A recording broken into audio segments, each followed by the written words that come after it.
जय जय राम कृष्ण हरी, जय जय राम कृष्ण हरी. जय हरी विठ्ठल माऊली.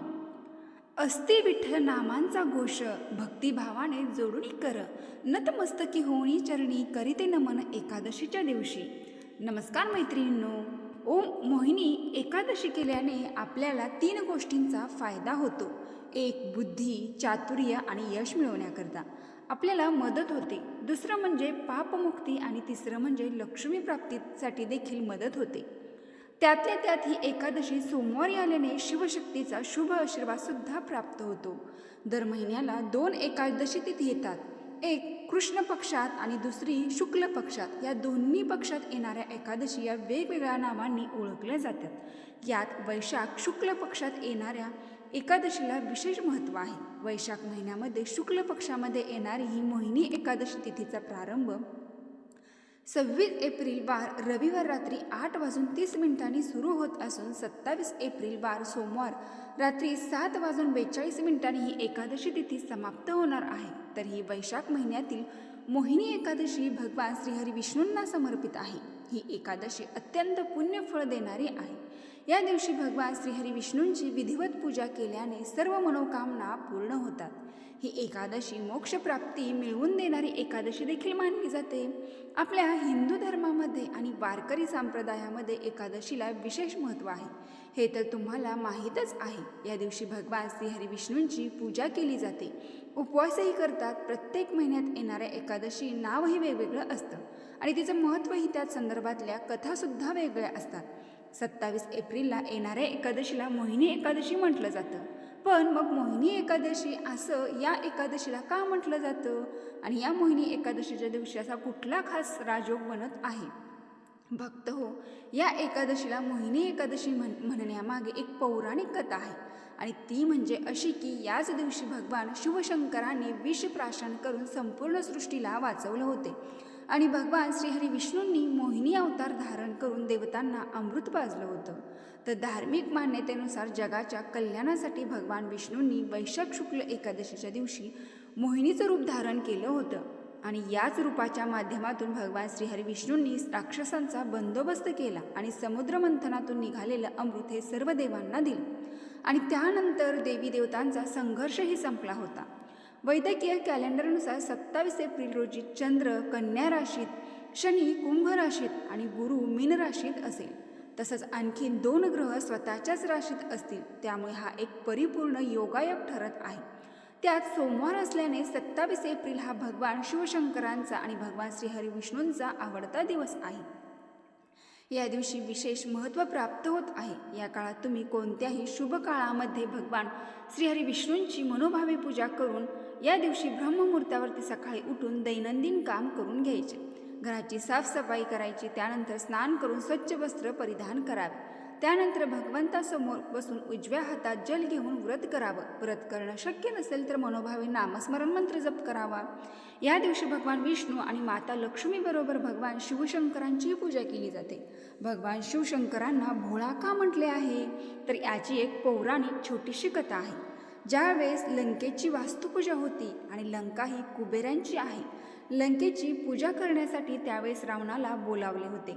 तर रावणाने काय केले? रावण हा भगवान शिवशंकरांचा उपासक होता. पूजा झाल्यानंतर रावणाने काय केले तर पूजा झाल्यानंतर काहीतरी दान मागायचे असते. तर रावणाने काय केले? दान मागताना रावणाने लंका मागितली आणि भगवान शिवशंकराने भोळेपणात ती लंका रावणाला देऊन टाकली. या स्वभावामुळे त्यांना भोळं म्हटलं जातं. शिव भोळा चक्रवर्ती त्याचे पाय माझे चित्ती असे जे म्हणतात. तुकोबराया भक्त विठोबांचे चरणी त्यांचे ज्ञान लोहे. भगवान शिवशंकरांनी पंढरपूरची पहिली वारी स्वतंत्र केली आहे आणि भगवान शिवशंकर हे भगवान श्रीहरी विष्णूंचे परमभक्त आहेत असे सुद्धा म्हटले आहे. असे म्हटले जाते की हरी आणि हर यामध्ये कोणताही वारकरी संप्रदायात सुद्धा हेच सांगितलं जातं, यामध्ये कुठलाही भेदभाव नाही, तर हे एकत्र आहेत. धार्मिक दृष्टीने हा दिवस महत्त्वाचा असल्यामुळे या दिवशी काही प्रभावी उपाय आणि सेवासुद्धा केल्या जातात. आज या व्हिडिओमध्ये मी तुम्हाला अतिशय प्रभावी असा उपाय सांगणार आहे. उद्या सोमवार मोहिनी एकादशीला तुम्ही उपवास नाही केला तरीही चालेल, पण पिंपळाच्या पानावर लिहा फक्त हे 2 शब्द.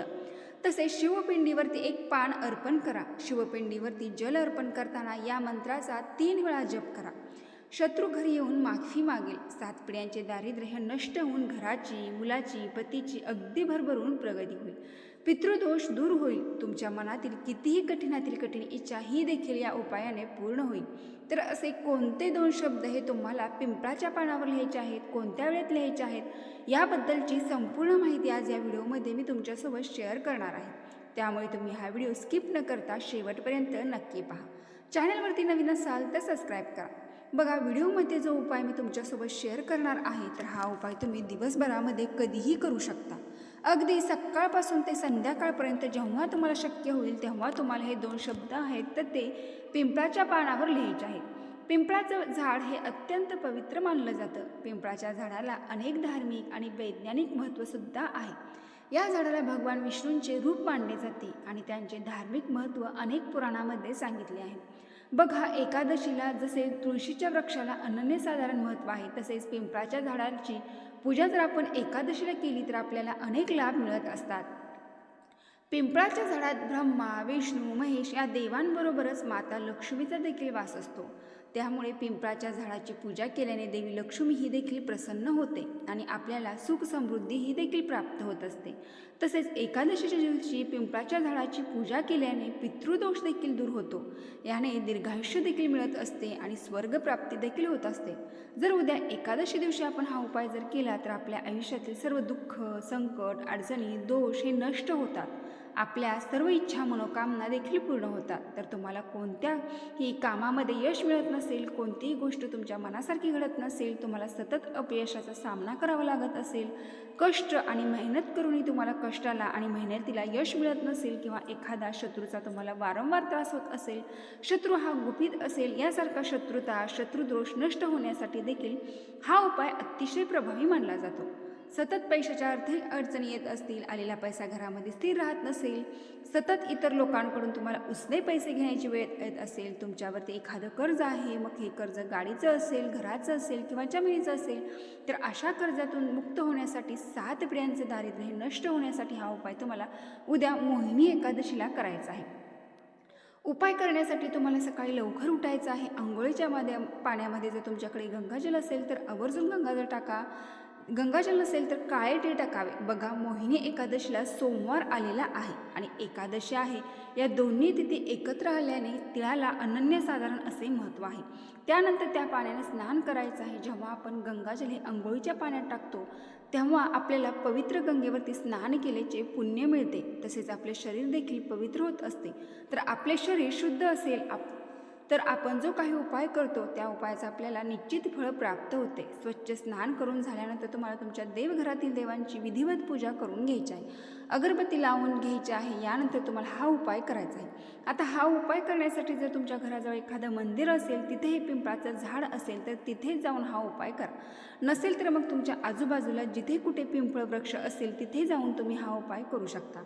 उपाय करण्यासाठी तुम्हाला एक तांब्याचा कलश भरून घ्यायचा आहे. त्यामध्ये स्वच्छ पिण्याचे पाणी भरायचं आहे आणि त्यानंतर गाईचं थोडंसं दूध टाकायचं आहे. एक गुळाचा खडा टाकायचा आहे आणि यानंतर तुम्हाला एक मातीचा दिवा घ्यायचा आहे. त्यामध्ये दुहेरी कापसाची वात लावायची आहे. तेल किंवा तूप त्या दिव्यामध्ये घालायचं आहे. यानंतर हे पाणी आणि हा दिवा घेऊन तुम्हाला पिंपळाच्या वृक्षापाशी जायचं आहे. तिथे गेल्यानंतर सर्वप्रथम तुम्हाला दिवा प्रज्वलित करायचा आहे. दिव्याला हळद, कुंकू लावायचं आहे.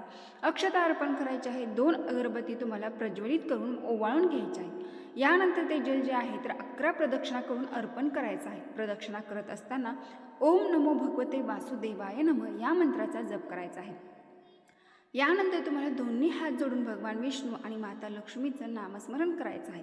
त्या झाडाखाली तर एखादं पिंपळाचं पान हे गळून पडलेले असेल तर ते तुम्हाला घ्यायचं आहे. नसेल तर मग पिंपळाची माफी मागून पान तोडायचं आहे. हे पान तुम्ही कशासाठी तोडत आहे अशी प्रार्थना करून त्या झाडाला एक पान तुम्हाला तोडायचं आहे.